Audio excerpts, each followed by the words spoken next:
Hello, dear friends, and welcome to the next episode of Storytime. Today, I want to read you a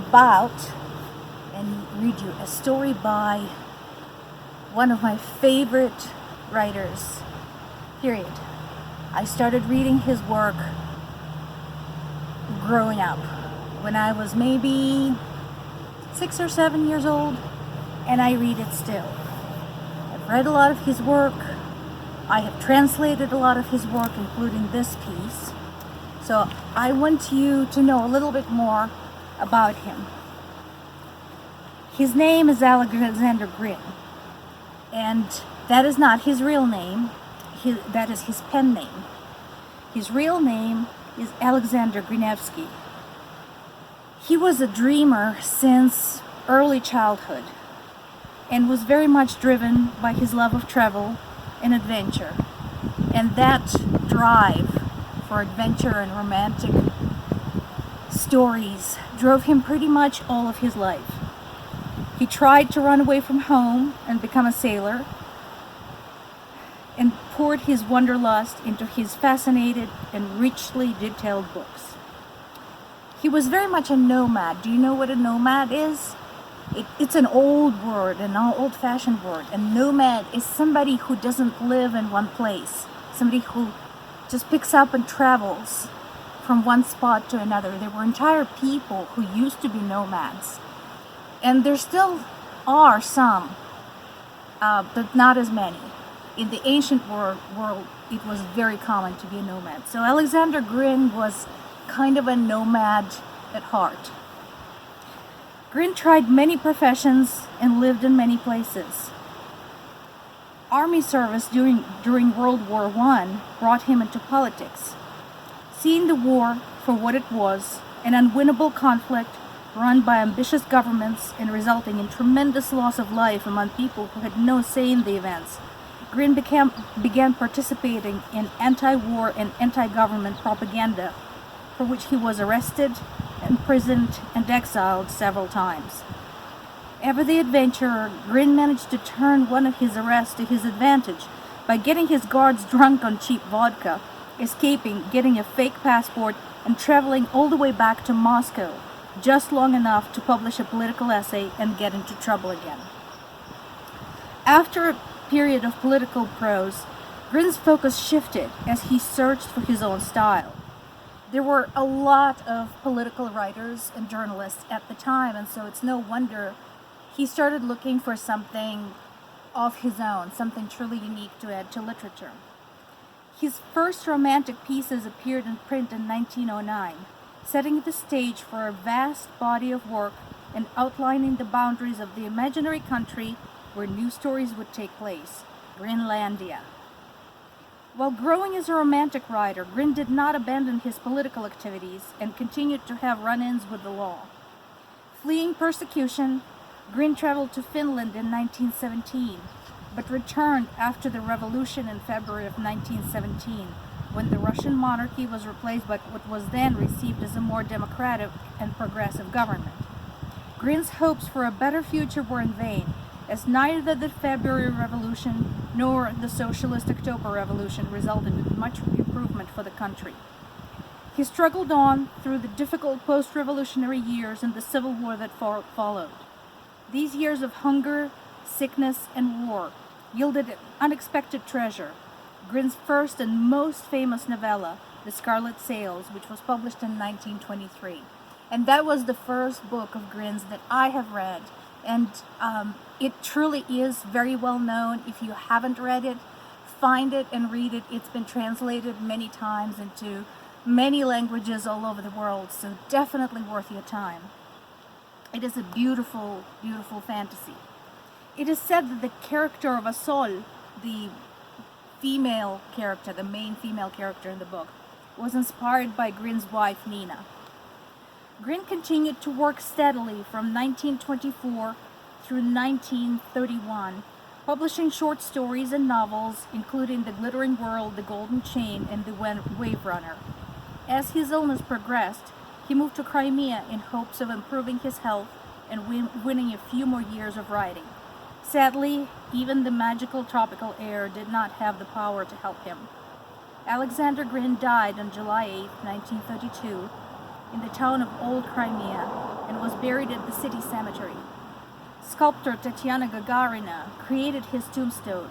The design she created included the writer's name, but no traditional portrait of the deceased. Instead, it included the statue of Fraser Grant, the Wave Runner, which was set atop a pillar to forever watch over the great dreamer and adventurer. The Wave Runner is more of a grown-up book. I have translated it to as well as the other books mentioned here, The Glittering World and The Golden Chain. But they're all very, very beautiful books. So as you get older, definitely consider getting them and reading them. They're all very lovely stories. This story is short and sweet and is definitely for children. It's called Toys.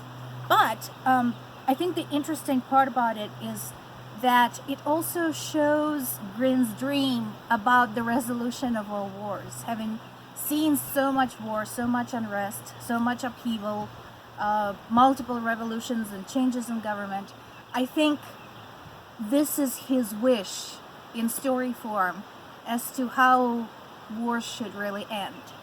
So, Toys by Alexander Grin.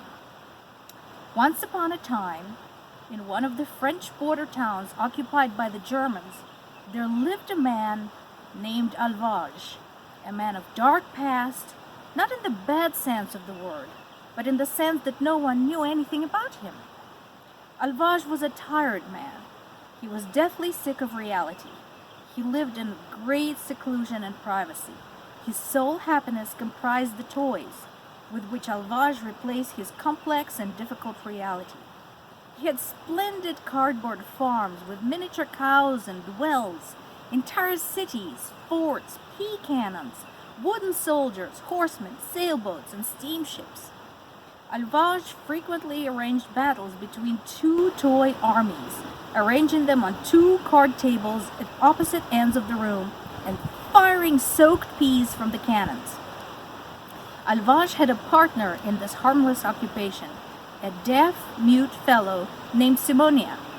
But Simonia had recently been executed by the Prussians, and the old man was left to entertain himself.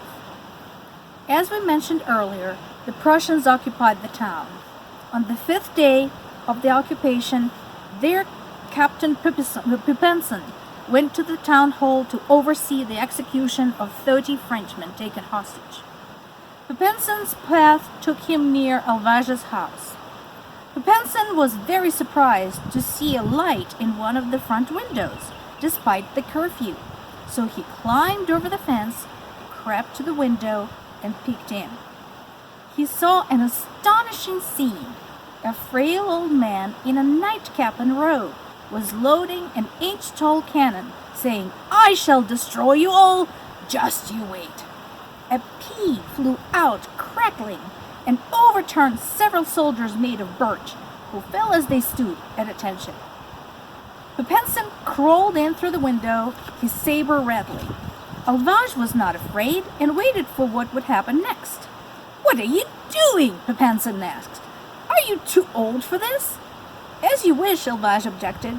"You like your games, I like mine. Mine is better. Would you care to try?" Pipensen shrugged and smiled, examining the army set quite properly, with full artillery, supply trains, cavalry, and a mine-sweeping detachment.